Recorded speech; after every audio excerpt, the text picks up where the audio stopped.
My mother-in-law served steaks and desserts to everyone in the family, everyone except me. At that moment, I realized this wasn't about food, it was about respect. Stick with me while I share my story, and if it touches you, don't forget to support our channel by hitting that subscribe button, dropping a like, and sharing it with the people you care about. My name is Olivia, I am 29 years old, and I married my husband Daniel, who is 32. We met at work, and from the very beginning, I knew he was kind and patient. He treated me like I mattered, and after a few years of dating, he asked me to marry him. I said yes without hesitation because I believed in us. We started our life together, thinking nothing could shake our bond. When I met Daniel's family for the first time, everything seemed perfect. His mother, Patricia, welcomed me with a smile. His father shook my hand warmly, and his siblings chatted with me as if I had always been there. I thought I was lucky to be accepted so easily. The first dinners and gatherings were light-hearted, full of laughter, and I told myself I was joining a family that valued closeness. At that point, I couldn't see the small cracks that were waiting to show. It didn't take long before I started noticing things that felt a little off. Patricia was polite, but sometimes her words carried another meaning. She would ask me simple questions, but phrase them in a way that made me feel like an outsider. If I tried to join a conversation, she would smile but change the topic quickly. She would tell stories about family traditions and say things like, "This is what we do," stressing the word in a way that reminded me I wasn't part of that we yet. I ignored it, thinking maybe I was overanalyzing, but the feeling never went away. One evening, after a small family dinner, Daniel and I drove home. I mentioned that his mom seemed a little cold toward me, but Daniel brushed it off. He said, "That's just Mom, don't worry about it," she said in her ways. I let it go because I didn't want to sound difficult or insecure. I believed that with time, she would get to know me better and things would improve. I tried harder, offering to help with meals, asking about her hobbies, and showing interest in her stories. She would smile and nod, but there was a distance I couldn't cross.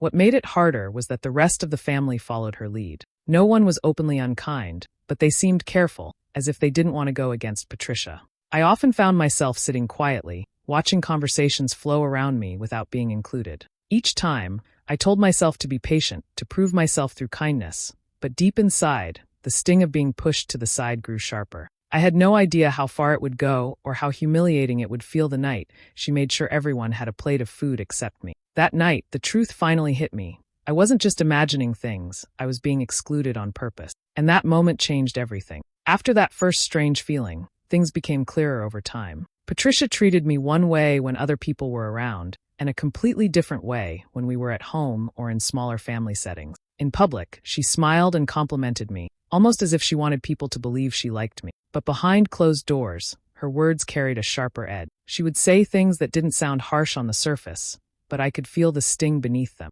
One of her favorite phrases was, "You're not really part of our family yet." She would say it when I tried to join in a family discussion or when I offered to share my opinion. Sometimes she said it with a laugh, as though it was a harmless joke, but the meaning was clear. I wasn't one of them, not in her eyes. The first few times, I forced a smile, thinking she didn't mean it the way it sounded. But after hearing it repeatedly, I couldn't ignore the message anymore. When I told Daniel about it, hoping he would understand, his response was always the same. "That's just how Mom is," he'd say. "She doesn't mean anything by it." I wanted to believe him, but deep down, I knew that words carry meaning, and her words were deliberate. Daniel's dismissal hurt almost as much as her comments, because it left me alone in facing her treatment. Even so, I tried harder. I told myself that winning her heart would just take more effort. I helped with dinners, setting the table, serving food, and cleaning afterward. During holidays, I offered to cook side dishes or bake desserts, thinking it might show her I wanted to contribute. Sometimes she would accept my help, but then criticize little details. "That's not how we usually do it," she would say, or, "I'll fix it, don't worry." Other times, she would wave me away as if I was in the way altogether. At family gatherings, I noticed she always gave the best seats at the table to Daniel's siblings and their spouses, while I ended up squeezed at the edge. When conversations started, she would pull everyone in, except me. If I tried to join, she cut me off with a smile and turned her attention back to someone else. It was subtle, but it was consistent, and each time it chipped away at me a little more. The hardest part was how the rest of the family followed her lead. They didn't mock me or say anything rude, but they also didn't go out of their way to include me. It felt like there was a line drawn, and I was always on the outside of it. I began to dread family events, even though I kept telling myself to stay strong and keep trying. I held on to the hope that one day she would accept me, but with each gathering, it became clearer that her mind was already made up. No matter what I did, Patricia didn't see me as part of her family, and I was beginning to realize she might never want to.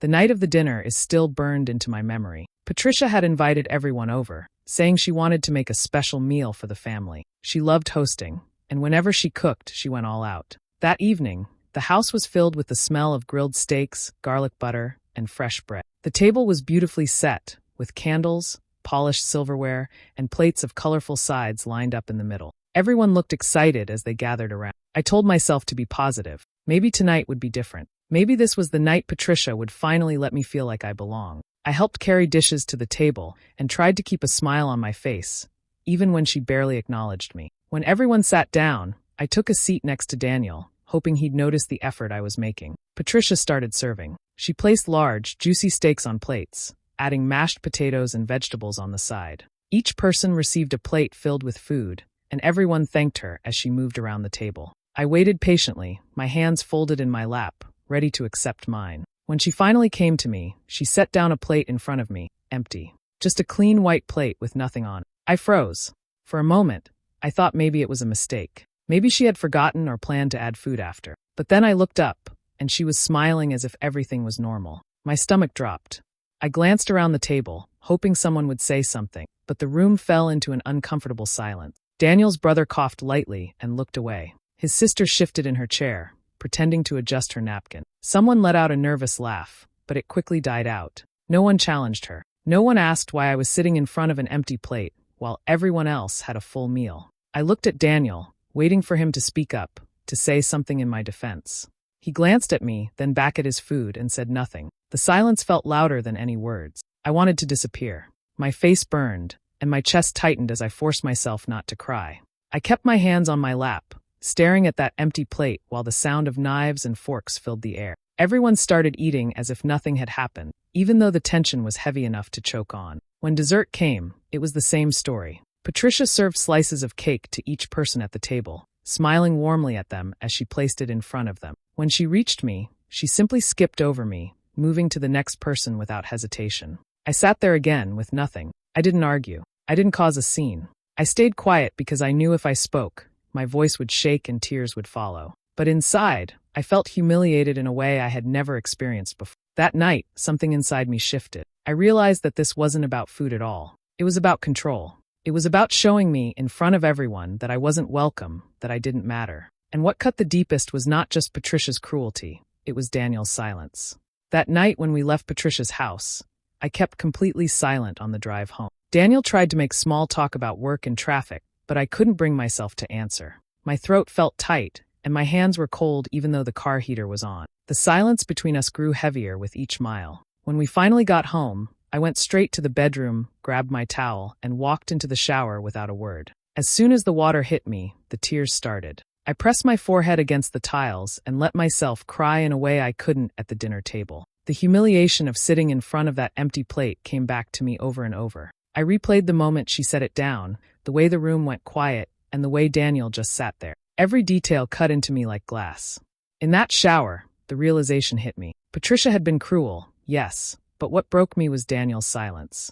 He could have spoken up. He could have said, "Mom, that's not okay," or even just handed me some of his food to make me feel seen. But he chose not to. He let me sit there in front of everyone, treated like I was invisible. That betrayal stung worse than Patricia's smile. The water kept running, but I barely noticed. My thoughts turned darker. If Daniel couldn't defend me in that moment, when it was so clearly wrong, what would happen in bigger situations? Would he ever stand beside me if life threw harder challenges at us? Or would he always look away, leaving me to face it alone?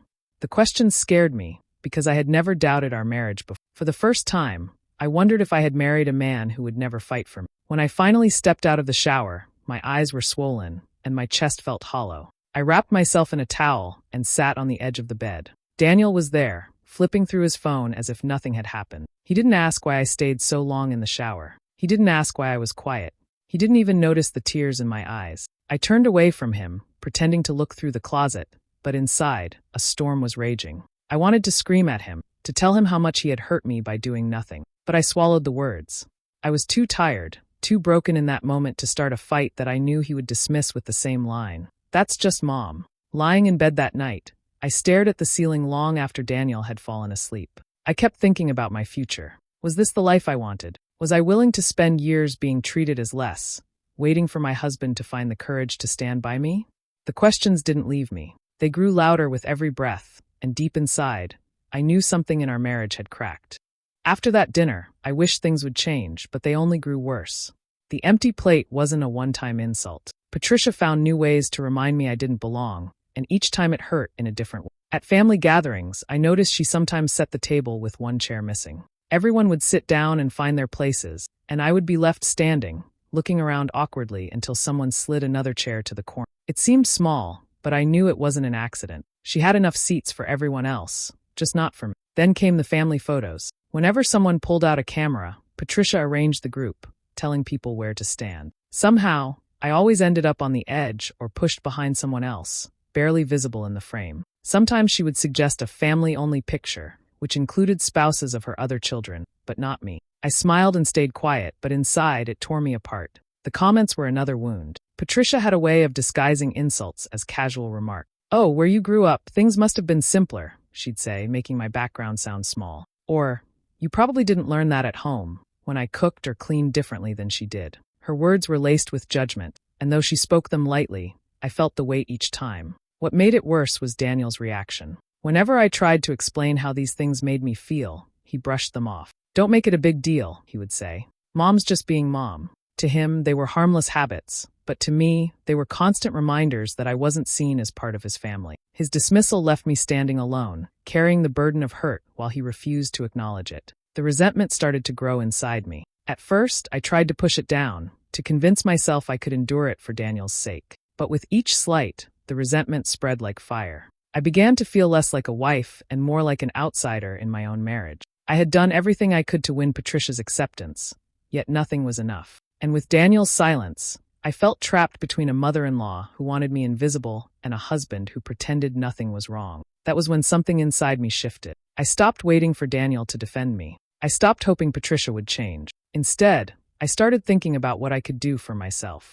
I began imagining ways to turn her own behavior back on, to show her how it felt to be treated as less. It wouldn't be loud or messy. I didn't want to scream or fight. I wanted something quiet, something sharp, something that would leave a mark she couldn't deny. It was the first time I allowed myself to think of revenge, not the kind that destroys, but the kind that makes someone finally see the truth. The holiday season was coming, and Patricia made sure to take control of it the way she always did. She called Daniel one evening, and I overheard their conversation from the kitchen. "Tell Olivia not to bring anything," she said firmly. "I'll handle everything. She doesn't need to worry about cooking." When Daniel hung up, he repeated her words like they were nothing unusual. But to me, they were another way of shutting me out. It wasn't about the food. It was about taking away any chance for me to contribute, to feel like part of the family. Patricia didn't want my dishes on her table, and she wanted everyone to see that. I smiled and nodded in front of Daniel. "All right," I said, "if that's what your mom wants."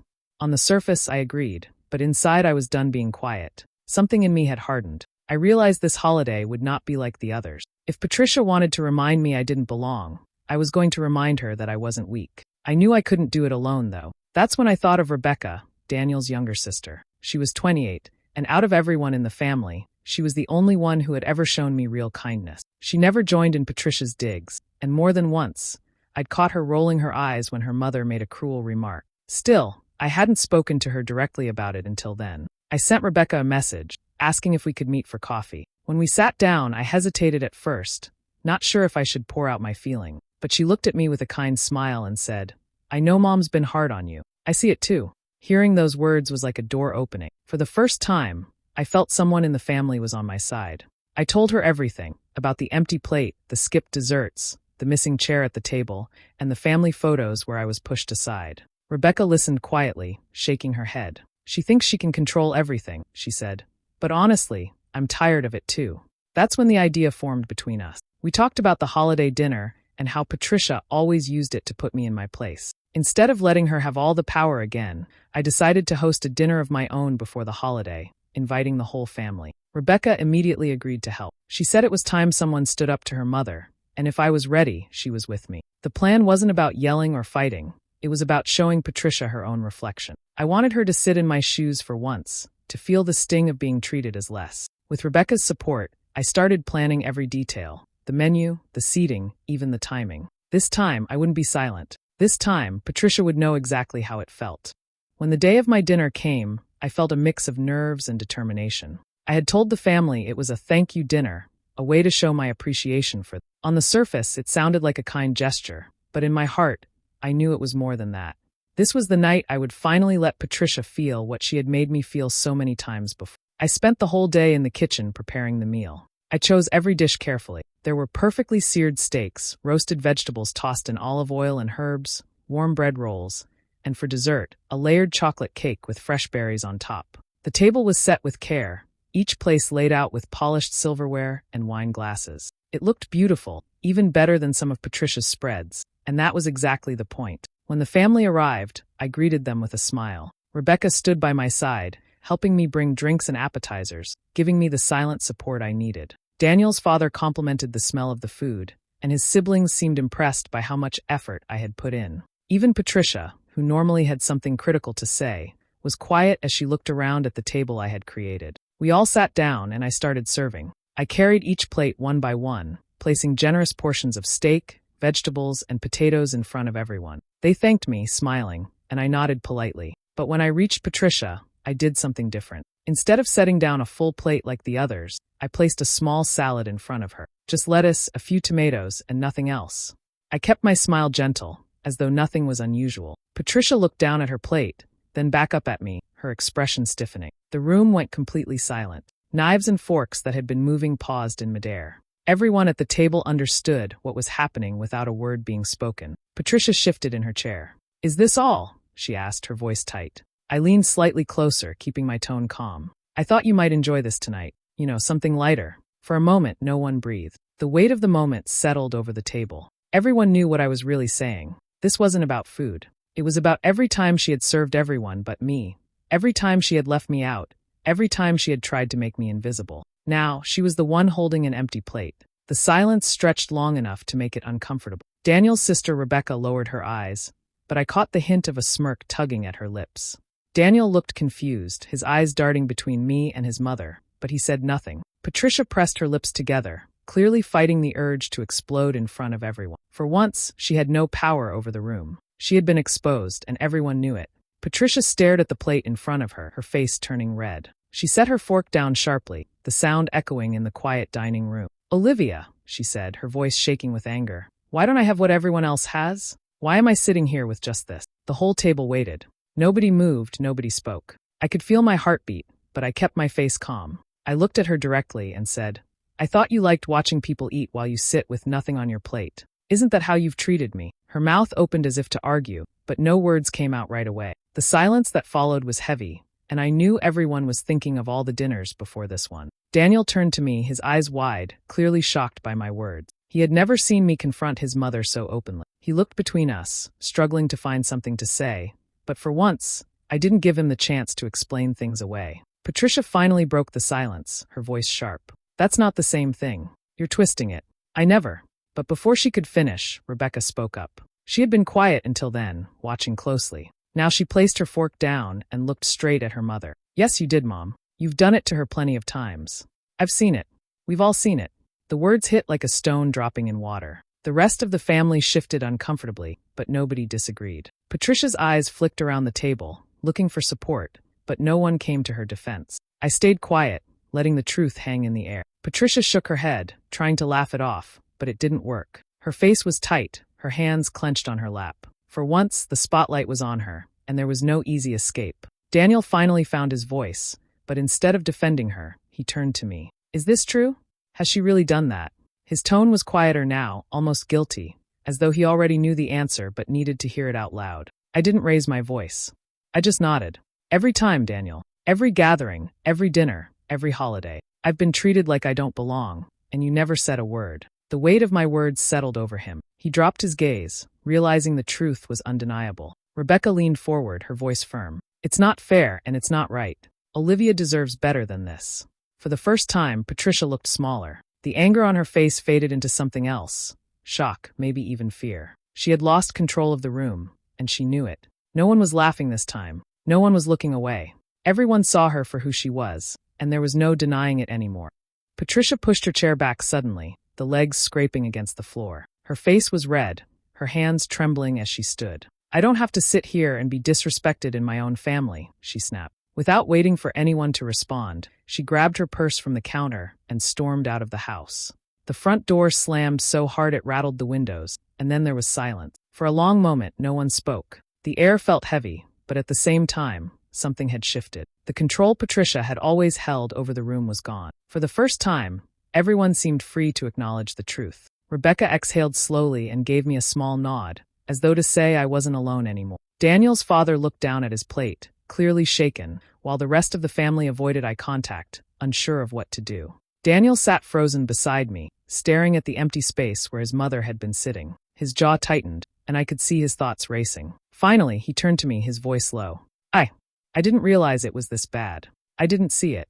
I looked at him steadily, my voice calm but firm. You didn't see it because you chose not to. Love isn't about keeping quiet. It's about standing with me when I'm alone. And every time she treated me that way, I was alone, even with you sitting right beside me. His face fell at my words. He rubbed his hands over his face, shaking his head. You're right. I failed you. I should have spoken up. I should have done something. Anything. His voice broke slightly, and he reached for my hand, but I didn't move. I needed him to understand the depth of what I had carried all this time. The silence stretched between us, broken only by the faint clinking of silverware as the others tried to pretend they were still eating. Daniel finally spoke again, his voice softer. Please, Olivia, please forgive me. I promise I'll do better. I'll never let her treat you like that again. I'll stand up for you, I swear it. I studied his face, searching for signs of real change. For once, his eyes didn't dodge mine. They were full of regret, and I could feel the weight of his words. He wasn't just saying them to end the moment. He meant them. I pulled my hand away gently and said, It's not about promises, Daniel. It's about actions. I need to see that you mean it, not just tonight, but every time from now on. He nodded quickly, his expression serious. I'll prove it to you. I'll earn back your trust. I don't want to lose you. That night, as the family sat quietly and the tension slowly eased, I realized Patricia's grip had finally been broken. For once, Daniel wasn't her son first. He was my husband. And this time, I wasn't going to let him forget what it meant to stand by me. When the house finally quieted down that night, I sat alone at the kitchen table, my hands wrapped around a warm mug of tea. The evening replayed in my mind like a scene I'd watched 100 times, only this time it had ended different. For so long, I had swallowed my pain in silence, believing that keeping peace was better than speaking up. But the truth was clear now. Peace without respect was just another kind of prison. As I thought back to the moment I set that simple plate of salad in front of Patricia, I realized it wasn't about payback. It wasn't about embarrassing her in front of everyone. What I had done was hold up a mirror. I showed her exactly what she had been doing to me, and for the first time, the whole family saw it too. That was the victory. Not her storming out, not the silence that followed, but the fact that no one could deny the truth anymore. Rebecca came to sit with me later, her face soft and thoughtful. You didn't just stand up for yourself tonight, she said quietly. You stood up for all of us. We've all felt her control in one way or another, but you were the first to call it out. Her words warmed something deep inside me. She had been one of the few who showed me kindness, and now, for the first time, it felt like I had a real ally in this family. Daniel lingered nearby, quieter than usual. I could tell he was still turning things over in his head.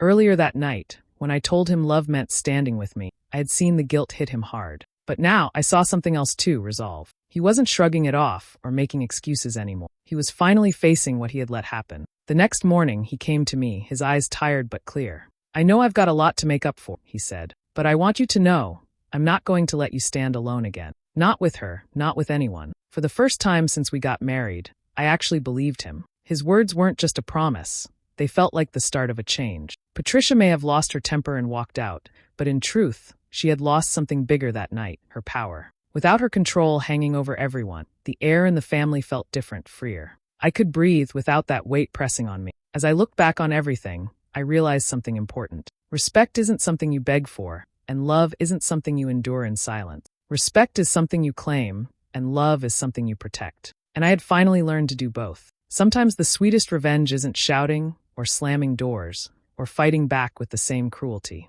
Sometimes the sweetest revenge is quiet, steady strength, the kind that shows people exactly who they are without saying a word. And walking away from it all, I felt stronger than ever.